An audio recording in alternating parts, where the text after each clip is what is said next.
मैं पहली बार आज स्टैंड मंगाया था गोरिल्ला का। इसको अनबॉक्स करते हैं, वीडियो पे शुरू देखते रहिए।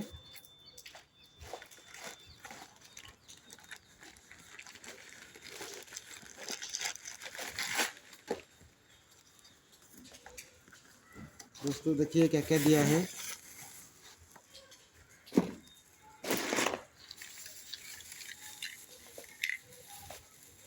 एक स्टैंड और एक ये दिए हैं और एक माइक, छोटा सा ये वाला भी मिला है। ये नोट भी मिला है, नोट क्या करेगा पता नहीं, इसको भी दिए हैं। क्या कुछ नहीं दिया, इतना सा दिया है। मेरे को प्लीज़ सपोर्ट कीजिए आगे, और वीडियो कैसा लग रहा है कमेंट में ज़रूर बताना। दोस्तों पहली बार आप लोग के लिए स्टैंड मंगाया पैसा खर्चा करके, प्लीज़ मेरे को सपोर्ट कीजिए। और वीडियो कैसा लग रहा है कमेंट कीजिए। बाय दोस्तों।